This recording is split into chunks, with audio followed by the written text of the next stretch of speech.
every one of our candidates a little bit better because now we're opening the floor for questions from our media friends. Alright, so this is the time where you can ask your questions to any one of our candidates. Anybody can answer this question. How do you manage to get that kind of physique? I just go to the gym regularly and I have a strict diet.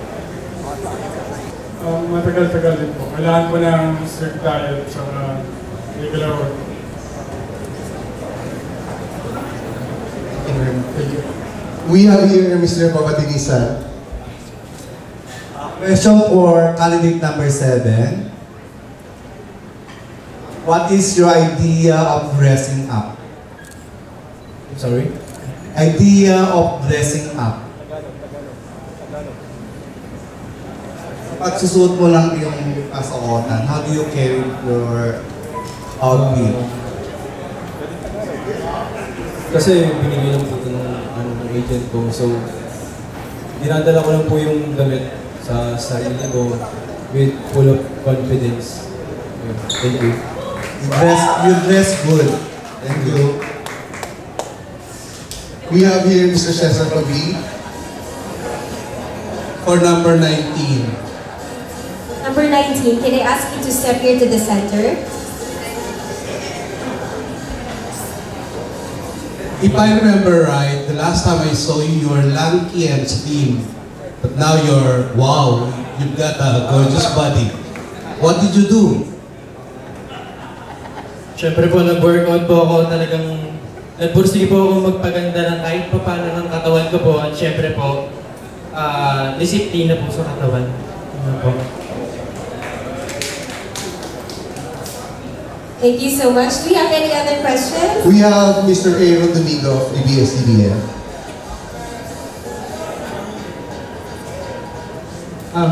Candidate number 1.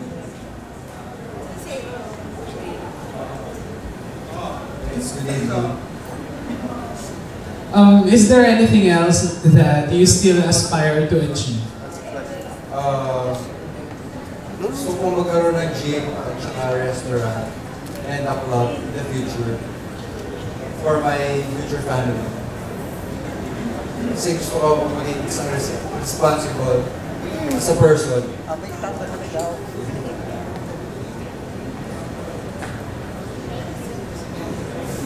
Thank you so much, candidate number 1. Ms. Christine, we have Ms. Lopez of Channel 7. Yes. I have a question for candidate number 25. Good smile. Okay. Dexter, if you get an offer from any of the network, anong pipiliin mo? Kapamilya, kapuso, o kapatid? And why? Oh my God! Sige, ABS-CBN, GMA7, or TV5? Why? Of course, I would choose Kapuso. Ay, naku! Naku, magagalit si mga dati kong kapamilya at future kapatid. Ganon!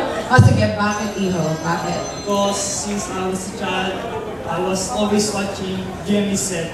Anong favorite show mo sa amin? Itbulaga. Wow! Thank you! Next, we have Christine. There you go. Mr. Jonas here. Okay, hi. Delegate number 5, please. Michael, what do you think is your edge over the other delegates of Fashionismo 2011? Good question. Well, everyone has a pretty good edge. We all have an equal chance of winning, but I would have to say my youth. Not that anyone else is young or willing to learn, but I'm new here, so I'm willing to learn from anyone who's willing to teach me. So I think that'll give me an advantage in the future. Hopefully the judges see that I did my best. Really, it's my first competition, and I just hope that everyone can see that. Thank you. Ms. Christine, we have Mr. Gerard Ortiz for one of the judges. This question goes to candidate number 7. I'm dealing with the youth for the past 10 years. I've been the president of the youth for the entire country.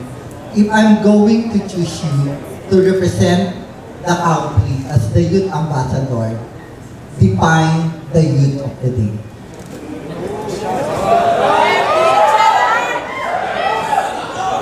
Ganito na lang. Halimbawa, ikaw ang susunod sa yapak ng aking best friend na si Rico Yan. Ang ginawa naming Department of Education spokesperson na si Tindong Dantes.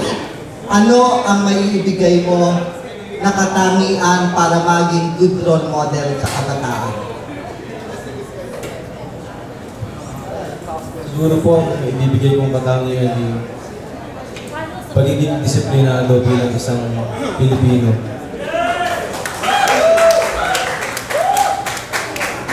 Thank you.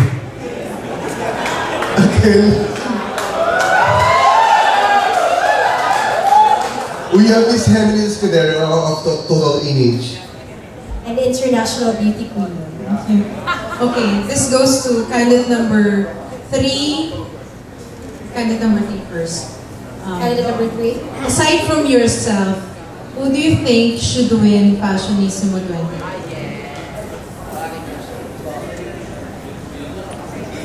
Good evening, everyone. Thank you for that question.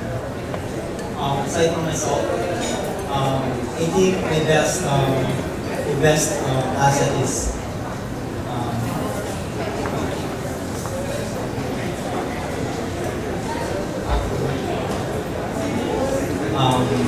I would rather choose Nelson.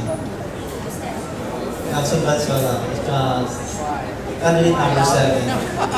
Because for me, I think he's my best competitor, and he has a physique, the looks, that's all. Good job, thank you. Any other questions? Okay, same question for number 19. Number 19, please step forward. So the question is, aside from yourself, who among your co-candidates should be the grand winner of Fashionissimo 2011? Siyempre po sa sarili ko pong pananaw, kung gugustuhin ko pong manalo, siyempre ako na po yun. First runner-up and second runner-up na lang po yung pagpipilian. So, para sa akin po, si Nelson. Kasi para sa akin, siya yung pinaka-upings talaga sa amin lahat. Pero para po talaga sa akin, ako po yung merong disiplina at saka lakas ng loob at saka may faith kay God para itanghal ng Mr. Fashionissimo 2011. So si Nelson daw first runner-up. Yes, Mr. Sharon. I want to volunteer to answer my question. Sino gusto mag-volunteer? Go ahead. We have candidate number... Okay, Travis. Why did you join Fashionissimo? What do you expect from the contest? First of all, I'd like to thank you for the question, and I would like to thank everybody for attending this evening.